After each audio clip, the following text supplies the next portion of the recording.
What's going on, everybody? It's your boy. Got a special guest tonight.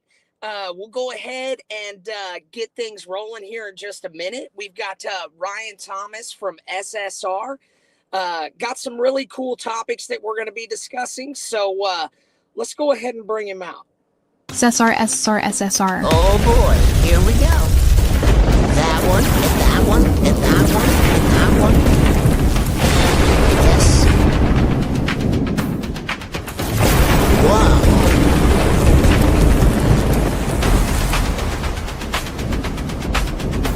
I'd say yes and now.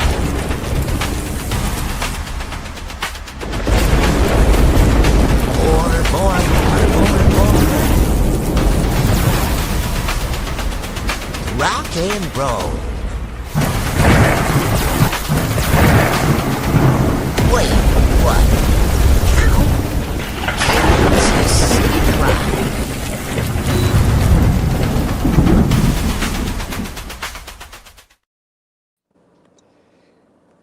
Oh no, where's Ryan? You lost me. Hey, Steve. Hey, whoa, what's happening here? There we go. There we go. Welcome, Ryan. How are you, brother, man? Man, I'm good. Thanks for having me on this. Hey, so first of all, thank you so much for giving us some of your time, dude. I know you're exceptionally busy. You're into a lot of things outside of reptiles, so I just appreciate you giving us some time tonight. So, absolutely. I know who you are, Ryan, but why don't you tell everybody else? Go ahead and introduce yourself and maybe tell everybody a little bit about what you do. Yeah, for sure. So first off, got to show off the hat here. Ooh, my favorite hat here. My wife. Boy. So, man. The SSR. Can you hear me all right, Steve? Oh, absolutely. Okay, cool. So Ryan Thomas. I've got Superior Scales Reptiles. It's I do most of that, but it's a family-run business. My wife and kids are very much involved. I've got a 7-year-old daughter named Braylon, 5-year-old son named Gabriel, and my wife Katie. And so I mean, we specialize in ball pythons. So if you know who we are, you follow us, and you definitely see probably 95% of our content is ball python related. We do work with a few other species, and we may get to that at a later point. I know you've got some pictures, Steve. Yeah. But definitely ball pythons. That's where it's at. I mean, if we want to get into some background of kind of how I got to ball pythons, I'd love to dive into that, Steve. So you said you specialize in ball pythons, and I would say that is true. But I feel like when I see you at the show and I approach the table and I've got a chance to meet the wife, I've got a chance to meet the kids, you guys specialize in smiles. Dude, I love it. Absolutely. It's a lot more than just the snakes. I always appreciate when I see you at the show because I know that there's a friendly place to go to. They specialize in happiness. I've got one of the bracelets on right here from his daughter. I probably have 15 bracelets and I don't know, countless trinkets. The wife brings the food, the coffee that's very much appreciated at the shows. So it's just a whole experience with you guys. But let me ask you then. So we're going to go right into what you were just saying. Yeah. Tell us a little bit about what kicked it off for you for ball pythons and things like that. Yeah. So, obviously as a kid, super interested in animals all around, especially reptiles, amphibians, things like that. Always catching toads and salamanders and snakes, whether or not I knew if they were venomous or not. I was just diving in, grabbing things. So that, that passion kind of carried with me all the way, up until college time. And, once I went off to college, you couldn't really have, animals. So it was a weird time, no animals. I'm in a dorm room going through college. But as soon as I kind of got out of that and got married, my wife and I, we moved up to Columbus, Ohio area for a summer. I just had like an internship there. And we happened to go to a reptile show there in Columbus. And I didn't even know those existed. This would have been around. That's how it was for me. What'd you say? That's exactly how it was for me. Yeah. I had no idea that was a thing. I mean, it blew my mind. So, yeah, this was right around the summer of 2011. And just walking in, it was like, I had a bearded dragon growing up, had a Chinese water dragon, a couple other things, But it was like, I mean, I'm seeing frilled dragons, I'm seeing albino iguanas, I'm seeing all these colors of snakes I've never seen before, all these lizards. It was just like, it was mind blowing. So it wasn't shortly after that. It was probably within a few weeks. My wife buys me a bearded dragon. She's like, all right, I love these. Yeah. She started. I mean, it's her fault where we're at. I mean, it's her. So yeah, she buys me a bearded dragon from the pet store that was there that we also would go to almost every day just to check out the new animals. And then that just kind of slowly grew. We moved back to Arkansas. We then moved to Oklahoma, and basically during the next couple years, I was actually acquiring more bearded dragons. And bearded dragons, I had a couple other reptiles, but bearded dragons that was where it was at. That was home for me. It's what I grew up having.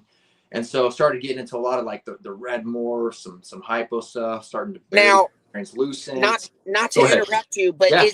is this prior to any of the SSR, right? Absolutely. This is yep. Okay. I just wanted to make sure. Yeah, just a post-college Ryan trying to find his way in the world, Yeah, just, finding something I love, just latching onto a hobby. So yeah, this was definitely pre-SSR. Okay. So then for a couple of years I was doing dragons heavy. I think at one point I had it's like 15 to 20 adults, and I mean hundreds of babies every year. Like I was really doing that. That was kind of my thing in Oklahoma, and people knew me as a bearded dragon guy. And I really enjoyed it. At that point, I really wasn't that interested in snakes because they didn't have the personality I saw in my beardies. Like the lizards, they seemed like they, kind of craved attention, and would bob their head at me, and they would run around. I mean, it was just, they were fun. Well, so this was probably about the end of 2012. Someone was like, "Hey, I've got a ball python. Would you want to trade me one of your bearded dragons?" And at this point, I had 100 bearded dragons for sale. And I was like, here we go. Never really want a snake, but sure, I'll try it. My wife was a teacher at the time, and I kind of thought, worst case, it could be a cool classroom pet. So I'll try it. And sure enough, just a normal ball python. I mean, I fell in love with that thing. Before I knew it, I was trying to find a pastel, and I was trying to find a spider. At that time, the easier morphs to get lesser. Those were kind of the genes I was looking for. And it was within about a year and a half. I'd grown that one up to an adult. I'd acquired another adult normal female. I had a pastel male and a spider male. And that's what started it. Those were my first two pairs. Had some babies. This was about 2013 time frame. At that same time, I came across, if you guys know Jared Fott from Dragon Tamer, and he was basically a year or so kind of ahead of me in his journey. And so to me, he was light years ahead. And so I was just thought he was doing the coolest thing. He was building snake racks, and he was posting, some genetics that I didn't have yet. And I just thought it was a cool thing. And so ended up meeting him. Finally, we ran into each other. I think I was buying something from him. And anyways, just kind of kicked it off. And so he was kind of just starting off my mentor into it, and the person that really got me excited about it. And then when I just realized all the colors, the genetic side of it really just kind of took me away. And then at that point, I kind of just every year was getting more and more into ball pythons, less into my lizards. And then, Superior Scales, that was born probably about 2015, 2016 time, but I had started breeding back in 2013, the ball pythons. So that's kind of what got me into it. Loved every bit of it. I didn't know that Jared had been around quite that long. Yeah. It would make sense. I've known him the whole time I was here. I was early 2018 time frame. Okay. I still consider myself a COVID baby because I was already on my way up collecting, but COVID went off. So I don't consider myself outside of all of that. But I don't know. You probably were at the first show that I was ever at. The first show. So I ended up getting my first snake at a pet store. And then I got on YouTube and started looking, and oh my gosh, next thing I know, because I kind of had the snake mentality, I guess, then I saw a sign on the side of the highway, and I'm like, reptile show? Jenny didn't leave me. Jenny didn't leave me on the first one. She almost left me on the second one. You guys have come a long way then. I don't want to talk about it. But yeah, dude, it's just wild how that happens. And my first show that I actually ever went to was the Blue Springs Show Me Reptile show. And I'm almost positive you were there. I didn't know anybody yet. Yeah. Yeah. You know, I was just Joe Schmo walking through, and because I'd never seen anything. Mm-hmm. The ball python that I got from the exotic pet store, I didn't even know there were morphs. I didn't know that. It Yeah. really wasn't out there as mainstream as what it is now, which is weird to say because that's not too super long ago. Right. Yeah. But It's like advanced for the quick. general public, that can be quite a while. So Mm-hmm. okay, I wanted to I found a couple pictures here that Oh go boy. way back too. So this is a picture that I would have taken of you and your wife here. I don't even know, Ryan, 3.5, 4 years ago. Yeah. All right. Because didn't you say that's your older banner Yeah. Yep. that you guys had? So Yeah. Ryan talks about his bread and butter. I can't not show some of this stuff. It kind of puts you on the spot, but if you remember straight out roughly what these are, maybe you can kind of I mean, I'm sure you know, Ryan. People, okay. So here's something about Ryan that I super admire, guys. I go to almost all of our local shows, and Ryan is local to me. And if he's at a show, there's always one or two vendors that are just they're waiting and looking at the door. Hey, Steve, is Ryan here yet? No, not yet, man. He's really busy. I don't know when he'll be here. SSR will be in the room represented, but sometimes you got other stuff and you end up having to slide in a little bit behind. But Sure. There's always somebody that's like, I've got to find out what Ryan thinks. I've got to figure out what I have. I really respect and admire the fact that you do that because there's people that I've ran into over my time frame that sometimes they'll give false identification because they want you to go one way or another with a project. And I've never heard anybody honestly have anything negative to say about you. Yeah. And that's hard to come across. So I appreciate it. I'm going to go ahead and flash up some of your ball pythons here. So Okay. what do we got here, my friend? Yeah. So this one was a black pastel leopard freeway. And that one was a yellow belly dreamsicle, which if you like dreamsicle stuff or even albino pied stuff, but the lavender albino pied, that yellow belly gene really takes that color up a notch and really kind of brings out that orange color, especially coming up from the belly. So really, really like that one, the colors on it. And those colors too, you can't pick up on camera. At least, I take all mine with my iPhone. And so, I mean, in person, it's vibrant. It's really nice. Oh, yeah. Oh, yeah. And you're right. It's not coming up. I know what I'm looking at, and I can see the orange halos. Yeah. Well, it's not even exactly halos. They're melted. It's melted goodness. So, yeah. Yep. Here we go. Here's some fire. Yeah, so this one was kind of a new combo for me. So I was trying to do like a hidden genome clown pied project and had missed out on a couple different clutches and finally hatched out this girl. So hidden genome was kind of cool because it brings in a nice orange color. It almost looks like an OD combo. And then leopard was also in the pairing. So I'm pretty certain this girl is also a leopard. So I think she's a hidden genome leopard clown pied. So kind of something different. Head stamp's really cool on her. That's cool too, because I do have a little bit of the hidden gene Woma stuff over that direction, and you found a real unique way to utilize that because to each their own. But I'm going to be very specific with how I use it because of some of the things that it carries across with. Sure. I wasn't sure exactly what all was in that one. I thought leopard. I hit it for the leopard clown pied. I knew there was something extra. I wasn't sure, but that's a real unique take right there for sure. That was something I had noticed. I think it was Frank Bird who I'd always see posting on social media, like some hidden gene Woma pied combos. Sure. And I'd already been working into my clown stuff and really liked it. And so I had seen kind of that color tone that it would bring into pied. And it's that orange tone there. So it's kind of a unique flavor. All right, so this is these are a couple of VPI Xanthic girls. You got a leopard on top, and then you got the pied version. So the leopard on top is a het pied, and then the bottom one is a pied. So it's kind of like the lightning pied project. This is just the VPI line of it. So I really like this stuff, the grays and blacks and whites, that whole color tone, those shades. I really like those. Absolutely. Hit me with some of those. Man, old time pictures, brother. Those Yeah. snakes look like an old time picture right in Right. your hand. And I too run the VPI line. To each their own. There just seemed to be a little bit more ready availableness, so that's kind of the direction I went. And I think any of the Xanthic lines can shine. Depends on what you hit it with. So Sure. you know, There are you kind definitely of certain genes that make the Xanthic gene pop.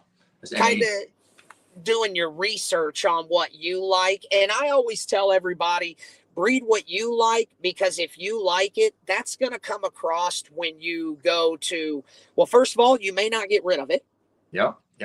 Which is always, that's not a bad thing, guys. That's not a bad thing. There's a reason we're doing it. And we're passionate. It's, you know, we got to sell some to keep making some.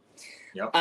But if you like it, that's going to come across when you go to put that out there to the community, or that first time snake buyer or something like that. So I'm a huge fan of that. Yeah. So I think part of that too is just when you're caring for your snakes every day, to see snakes that you are, you know, their look is like the look you're going for, you know, whatever it is, that genetic combo that's pleasing to your eye, it just makes caring for them that much more fun too, I think. It does. That's why I really try to focus on things that I like, or trying to combine things I like and see maybe I like that even better. And sometimes it doesn't turn out, maybe I don't like it, but trying to just experiment with that.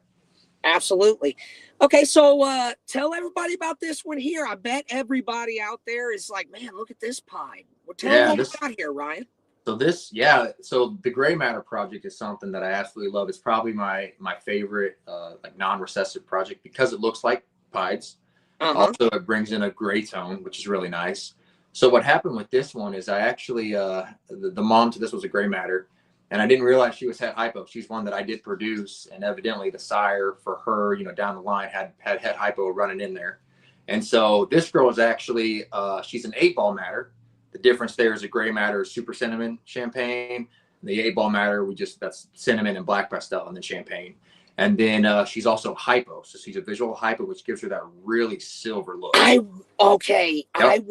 This is the reason that when I saw this one, because I love these. I love the project. Not the easiest project, but it really produces some phenomenal stuff. And the gray tones on this one, they were just on point. They were so crisp, so smooth, and I was like, man, this is the nicest. That explains a lot with the hypo. So that hypo just brought that to another level for sure. That hypo goes hard on that. That one also had GHI in the pairing too, which I'm wondering if that contributes to the, you know, lower white Gray Matter. I'm not sure, but I definitely have that labeled as a POS GHI. So. Well, you know what's funny? I have a super GHI chocolate hypo, and he carries a real similar gray sheen to that one. It's not exactly gray. It's not silver. It's different when you see it in person. I wonder if maybe so. Maybe it did. I bet in your boy, I bet that's a combo that really actually goes blue when it's in blue. Kind of has a sheen to it. Yeah. Like how the eyes go blue, whole body. Yeah. Whole body. That's awesome. Really cool animal. Brian Carter. That was a cool pickup. So I did have to throw these up here, man. You do a lot with the clown stuff. I've seen it for years. Maybe tell everybody maybe 1, 2, and 4, or sure, what are we looking at here, brother? So this was a pretty cool clutch. It was the sire to this was a blackhead super asphalt inchy het clown. It's actually a male that I picked up from Reed at Tallgrass, who's another local breeder. He does a lot. Awesome. What you just said is awesome, dude. So he does a lot of really cool asphalt stuff. So anyway, so this male came from him, and it's funny because this pairing was literally just that male to a clown female, and I'm just trying to make some asphalt clown stuff that's guaranteed asphalt. And when I got these babies, it's like, man, I got to think way outside the box on what I put this male to, because this turned out so cool, and it was just the clown female, right?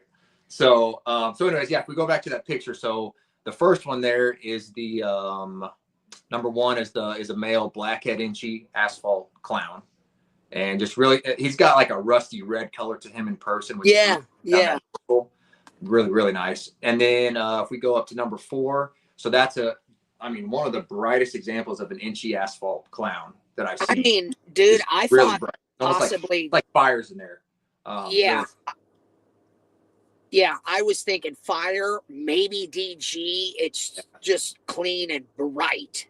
So here's an interesting thing that we're starting to learn a little bit more. RP Reps is kind of pioneering this, but when you're dealing with blackhead, a lot of times there's the red gene, there's the ringer gene, there's some other genes possibly floating in there that can really make things turn out different.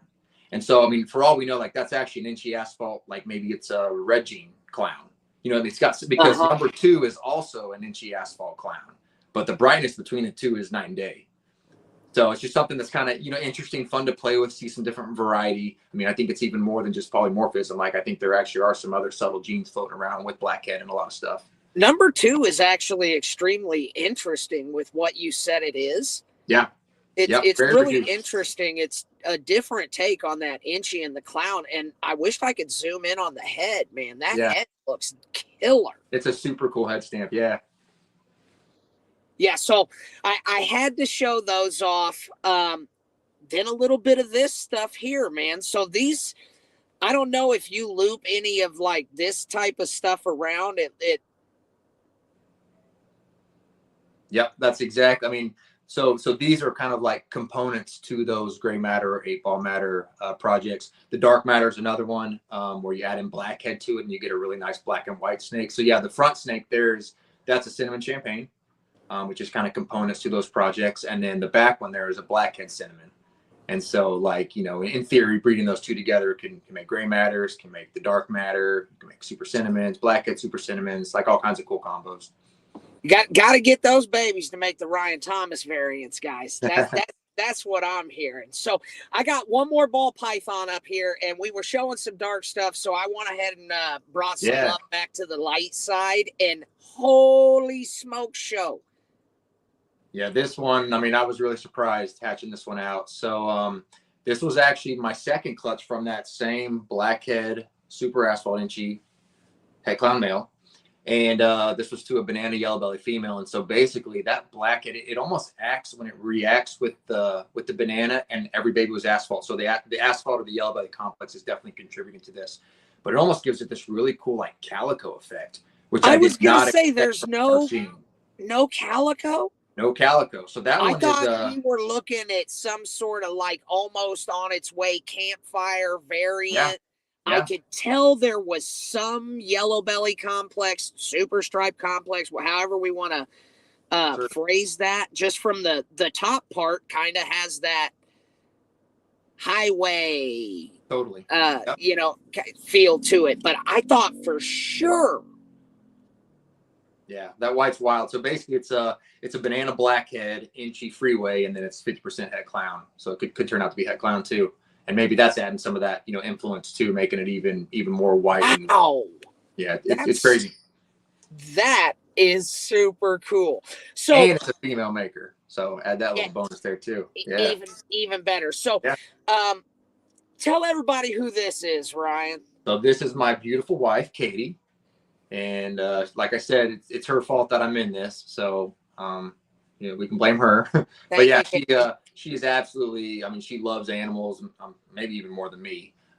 We've got a small homestead here. She's got all kinds of like farm type animals, pigs, ducks, chickens, guardian dogs, things like that. And she just absolutely, I mean, every day it's like, Snow White going out to play with her animals, and she's just singing to them, and it's a good time. So I love it.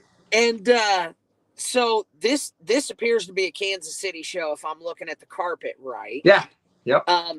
One thing that I've loved, and I don't have the videos on here, but Ryan, there's been times that I've personally come over to your table with a little kid that's just hypnotized and fascinated, and you've gone out of your way to make a special moment for that child and make me look like a good guy because I brought him over to you.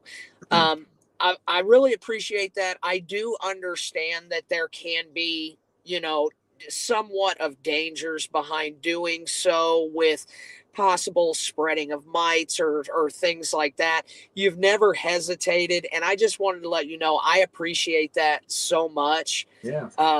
It makes all the difference, because when we share our passion with the younger kids, they're not always going to be 6 or 7 years old. Mm-hmm. you know Exactly. and how old were you when you So, actually got into it? yeah. So my first like actual bearded dragon that was my pet growing up, I was 8 years old. See? So I mean, I was young, and it's interesting too because once I got out of college and could find my own reptile, I picked a bearded dragon. So it's like for me, it's like I'm trying to create these positive experiences with kids because you never know at what point they'll what was something familiar to me. Oh, it was that cool ball python that I held, and like, oh, I want to get one at a pet store or from a like it's just kind of creating that next generation of the people that are really interested in what we do, and whether they are customers or whether they're actually future vendors and breeders that are kind of pushing things to the next level. Like you just never know. Yeah. And I never push that stuff to the side, even if they come up and they're not buying right now.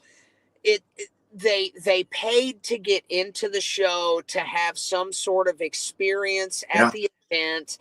And I feel like us, not as the adults, and also when we're behind the table, no matter who it is, when these people walk up, they look at us, there's some admiration, and it doesn't matter which vendor it is. And we get the ability to set a good example for the community, or a not so good example. Yeah. Which kind of leads us into the main title of the show with breaking down the walls of negativity. Yeah. And I wasn't going to do this. I told Jenny that I was, and I didn't know if I was going to have the guts to do it. And now it's too late. So I'm just going to lean into it. And I'm going to start by saying, before I say this for anybody, I got nothing but admiration and love for Ryan. Do you remember one of our first interactions when I messaged you by chance? Mm-hmm. A long time ago? You remember what I said? Remind me. It'll come back. It's really kind of humbling, and I'm just going to put it out there. And this is when I was very new. I had, I think, 2 snakes, maybe 3, and one of them was a king snake. So 2 ball pythons. And I had seen you at the show.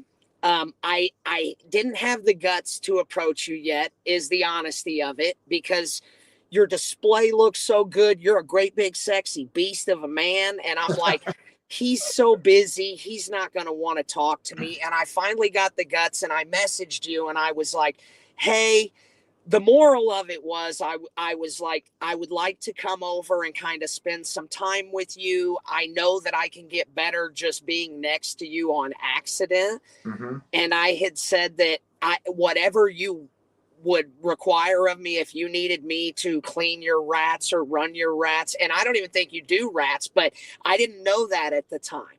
Sure. And I thought that's got to be about the bottom rung to start the process. And you said, that might be something we could do. And you just kind of LOL. It hurt my feelings. Okay. Now, I don't say that to make you feel bad. It hurt my feelings and kind of embarrassed me. And I was like, oh, I just tried to fall on the sword. And for about 6 or 7 months, I painted you in a pocket, and I didn't really like you that much because I didn't get my way. The reason that I bring this up is because you stayed consistent and were just yourself. It was me being childish. Now knowing who you are, Ryan, and what you have at stake and what you are as a family man, all of the various aspects, there's no way I would have opened the door to some little weird freak like myself. So I can totally get it, because I'm loud or whatever. And so I just wanted to apologize to you, but the honesty is, you were my motivation. That's awesome. You were my motivation. It was reverse motivation, but that's what got it rolling. So I wanted to put that out there because I think sometimes negativity can also be painted by our own thought process. Maybe we asked somebody if they could do something and it wasn't something they were able to do, because at this point I too have had these interactions, and I can see how that stuff goes. So like, Yeah. I just wanted to put that out there, and I wanted to apologize to you because that's like the only thing that was ever out there, and I'm like, I feel like I should bring it up, Yeah. and I just never had. And you're just such a good dude, man. And So, I think this, is a great illustration too of like, I had no idea that I had hurt your feelings or like that had, well, was and put off. I didn't say that to make you feel Yeah. bad. Yeah. I think more than anything, I was embarrassed, and I took that as my feelings were hurt because I'm not used to people telling me no very often. Gotcha. But like I said, you've got a lot of stuff going on. You've got a young family that you're raising, and you can't just always open your door. So Yeah. I totally understand that. Like I said, I just wanted to apologize because I had no reason to ever have any animosity. And I think that there might be some of that just kind of circulating around. And if people could even do what I'm doing, and I'm doing it live, I don't know who's going to watch this. I'm just putting it out there because I was wrong. Yeah. And sometimes we just got to admit when we're wrong. So I know that you've seen some negativity in your time frame. Yeah. How do you go about those types of situations and keep smiling and do this as long as you have, Ryan? Before we move into that, I do want to go back and like, Okay. you brought this to my attention, and it's good to know. And, I would have definitely, had I known earlier, man, we would have made this right. But no, it's we not have, even like that. We have shared many a hug, but I owe you another one now, extra special. So next time I see you, you're getting that. And I accept that. All right. Anyways, okay. New topic. Yeah. So I mean, what I've noticed. So I've been in this hobby for a little while now. Really in it probably since 2013, 2014 timeframe, and I've seen a lot of people really get hurt by the negativity in the hobby. And ultimately, I've seen many, even friends of mine, actually just leave the hobby because the negativity was too much, the competitive nature of it, or whether it's like, this pyramid scheme piece of it, or once I stopped buying from a certain breeder, they don't talk to me anymore. Like, there's all these reasons. They're making fun of my projects. They think what I'm doing isn't that cool. There's all these reasons, right? Yes. I like to take a step back too, because the thing is, this is not like special to the reptile hobby. Like this is life. And like, unfortunately, there's just a lot of negativity out there, no matter what space you're in. We can look at hobbies, industries, we can look into politics, like we can look however you want. There's a ton of negativity. And so I think the biggest thing that I've, realized is it's important to find the positivity. And sometimes that actually takes just like a perspective shift. What you're looking for, you will find. So it's like, if you're constantly focused on the negative, you're going to keep seeing that. It's going to keep wearing you down. It's going to keep having an effect on you. Whereas, sometimes it just takes one positive person in your corner that you feel like, we share a vision, or I really like what they do. So I guess where I'm getting with this is, social media is a huge thing. It is easy to follow somebody and figure out what they're doing, kind of what they're like, whether it's, watching YouTube videos, whether it's seeing them at reptile shows in person, whether it's following the Instagram or the Facebook. I just encourage, especially people new to the hobby, like, find those people that interest you, that they have a positive vibe, that they're working on with the animals or the genetics, or, whatever it is, they've got the smile that draws you in, whatever it is, like, focus on that. And then, like, I think what's very important too is also to feel like you can give back to those people too. So, and what I mean by that is, I see far too many breeders that it's like, if that person's not supporting me, I don't really want to give them the time of day, which is such a wrong attitude, because those people are the future of the hobby. Those are potential future customers. Those are, here's the issue: potential future competition. And that's the problem that we see. Instead of we're all trying to move this industry forward, keep the hobby alive, keep bringing new people into it, it becomes this competition. So I think you got to latch onto the people that feel kind of fill that positive void, and then support them back. And that can be as simple as, you know, if you're really following a breeder, you've been following for a year and you really like what they're doing and they post a cool snake, like share that snake. That also lets the breeder see that, hey, this person likes what I'm doing, and they'll start noticing you more. Maybe, you know, you see them at a show, maybe you buy a t-shirt from them, or maybe you just come up and compliment some of their snakes.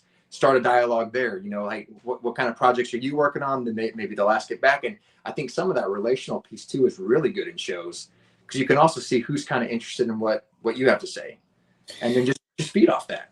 Right. And, you know, with some of the shows I've been to, and I guess what people don't understand, or maybe they do, but as pet owners, we're a niche group. Okay. Mm-hmm. Pet owners as a whole, that's pretty large. Now we go subcategories, and somewhere down here falls reptiles. Yeah. So we're a niche group as it is.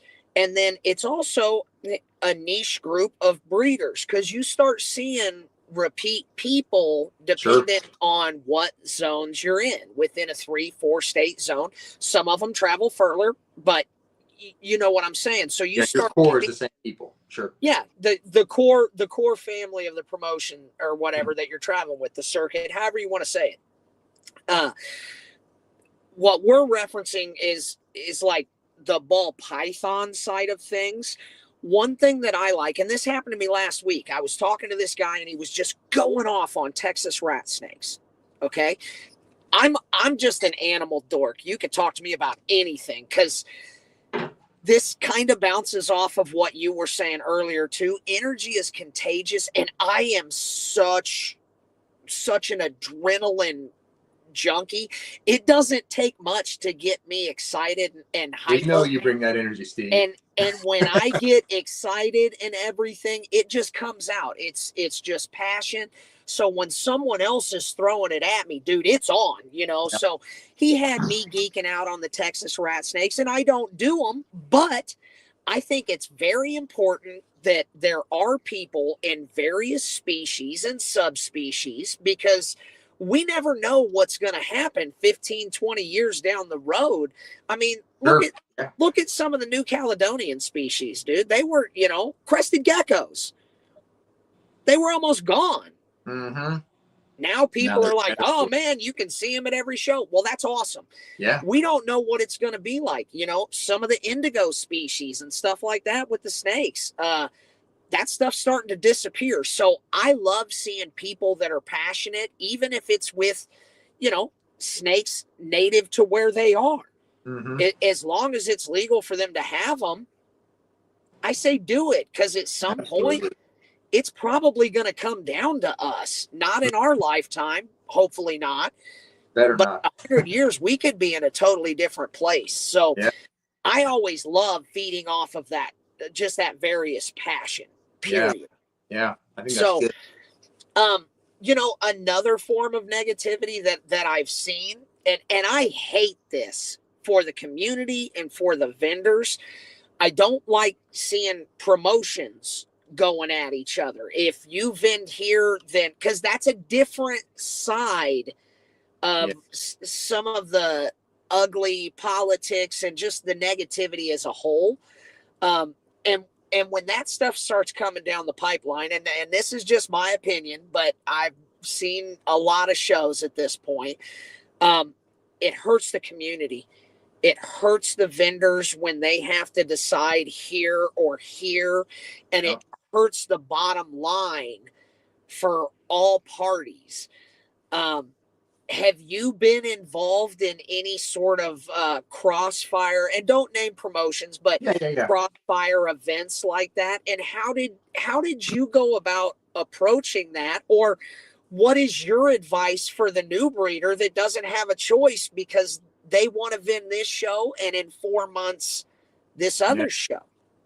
Yeah, no, I mean, I think that's a really good question. I mean, rarely, maybe if ever, is division a good thing? So like, I strongly disagree when I do see promoters, causing that division, making vendors choose.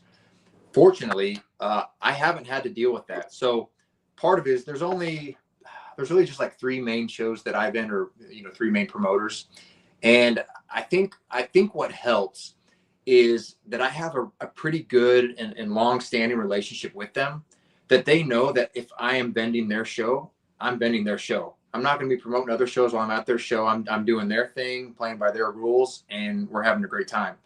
Same thing when I move over to another promoter shows. I'm playing by their rules. I'm promoting their show. So I think you also just have to be kind of cognizant of like not turning promoters against each other by the way that you may leverage one against the other. So I think some of that is like vendors may actually do to promoters that causes that.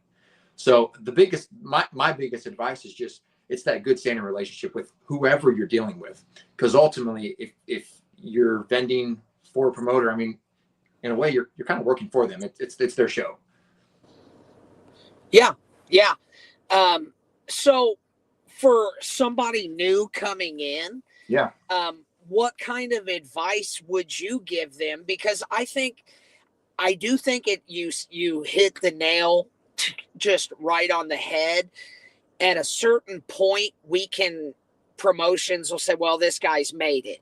So rules, unfortunately, may not apply exactly the same, because it's good for a show. Mm-hmm. If you're there, it's good for a show if I'm there. Yeah. But this is years and years and years of development. So for the average person, yeah.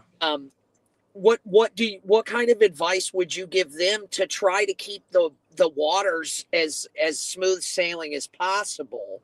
Yeah, I think, and I've definitely heard from close friends getting a little bit of almost like pushback from some of the promoters because they decided to bend it. So here's where it really comes down, is when there are two shows in kind of the same area that happen on the same weekend, right? And there are promoters that really will kind of get offended if you choose the other show over theirs.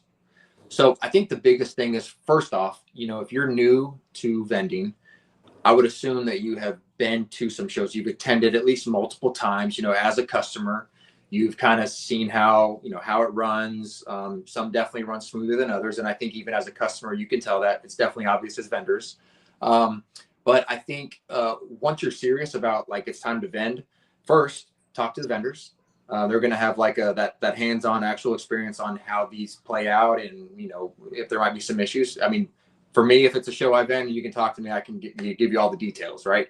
But the other thing is figure out who promotes it. So who is like the show owner, and I would talk directly with them. Let them know like you're interested in vending. Is there a wait list for this? I'm also, there's another show that's in this area. I'm also interested in vending that. Like, is there an issue with that? And if there is an issue with that, I think then you got to step back and kind of reevaluate, like, do I want to be a part of that show, or should I just pick the other one? So I think, sure. Realize we do have options. And if you're competing between two, we've got so many shows nowadays that wasn't like this even 5 years ago. There are other shows you can be a part of. So basically, communication. Communication is 100% the way. And really talking with vendors, talking with the show owner, the show promoter. Absolutely. Well, and a couple of the things that we've discussed tonight has come down to communication. And that's one thing I want everybody to take away from some of the things that we're saying right now. If you've heard something about somebody, that did indeed come from somebody else. So make your own judgments and move forward from there. So everybody's trying to make it. If we all stayed on the same team, because the truth of the matter is, Ryan, we come to a show and you get a snake from this vendor. I get a snake from this vendor. Yeah. Full circle. We get dry goods here. I get cocoa from you. I get this and that. We get rats from over here. We get mice from this. It's all one eternity loop. It really does take all of us. Yeah. So I've kept you on here for about 15 minutes longer than I told you I would. Hopefully you're okay with that. Yeah, absolutely. Because Ryan, you've been around, you've done this thing. And I know that you've seen some ugly along the ways, and for some miraculous reason from above, you keep a smile on your face, and you just keep everything real clean. So I do want to say this though. I wanted to pay a little bit of respect to somebody else out in the field right now that I absolutely tax stamp they're doing it right. And I've got to send some love out to Scott Hockman. Definitely. Dude, SNS, his facility that he has is pristine. His personality, I love him. His wife, they're good people. I've met his kids. He's just genuinely a really good guy. You mentioned Jared's name. Yeah. Jared's a really great individual. Is there anybody else that you wanted to pay some respects towards? Well, real quick, back to Jared. If you want a positive light in your life in the reptile industry, Jared's your man. Absolutely. And then back to Scott. Something I really appreciate about Scott is he's got a level head on his shoulders. Like, he's so easy to talk with. He's got a really just holistic perspective on things.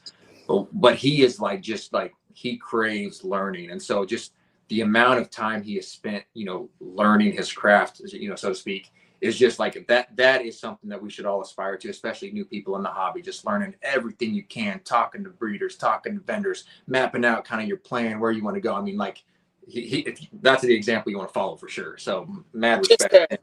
Just a great dude. And Yeah. Ryan, you too, brother. Nothing but love and respect for you and yours. That's all I've got for you tonight, brother. All right. I appreciate you coming on, and we will see you out in the field, dude. All right. Thanks, Steve. Good job. All right. Thanks a lot. All right, guys. So Ryan Thomas, just an exceptional individual. Some KC pride in the house. KC pride with Scott, too. So there's three of us up here. If anybody needs anything, you can definitely hit us up. We keep it pretty wide open. I do have to do a little bit of a shameless plug here to end the show. Just got back from Colubrid Fest. Guys, if you're not following the Show Me Reptile Show YouTube page, you definitely need to. There are tons and tons of videos coming out. We've got the Colubrid Fest charity auction that's already posted up. Mickey got this all set up. We had help from Clint, Dr. Zach, and they were able to raise $20,000 for Project Iowa. So super, super awesome. You guys should definitely tune into that. That was cool. We had some great speakers that showed up. So we have Ben Morrell from RGI. He's talking some genetics 101 stuff. We had John Lasseter. He come out and was talking about some dynamic new enclosures. Well, I don't think they were new, but just some kind of new ideas along those lines. Watch for that one. We've got it Keeping It Clean with John Rice. He goes through the overall cleanliness and basically pathogen control. So that's definitely good to know, guys, so that you know the different ways that stuff can spread around inside of your facilities. That brings us to this one. We got an infectious disease quarantine and prevention with Dr. Zach Whitman. This was really good, talking about the various things to look for, ways to prevent it. Identifying colubrid versus colubroid with Dr. Zach Loveman. That was an amazing talk. That actually kicked us off there. And then we have how to sex your snakes. So the owner of the Show Me Reptile Show, Mickey Meyer, he showed 3 different methods that you can utilize. Actually taught me something solid that I will be trying to utilize moving forward. And I will be trying to palpate my snakes for sexing as much as possible. Just very uninvasive. And this is definitely a good one to take a look at. Guys, I'm not going to give you a whole lot of pictures, but this is some of the stuff that was just kind of floating around up there. Exceptional vendors, exceptional tables, and the animals were just, dude, they were legit and awesome. This was one of the coolest one of the coolest little blue garter snakes that I'd seen. It says NFS, not for Steve, and I talked to him, and it indeed was not for Steve. So, guys, definitely check that stuff out. The Colubrid Fest 2025 stuff, it's popping. And with that, we're going to sign out, guys. Thanks for watching, and let's keep it positive out there, fam.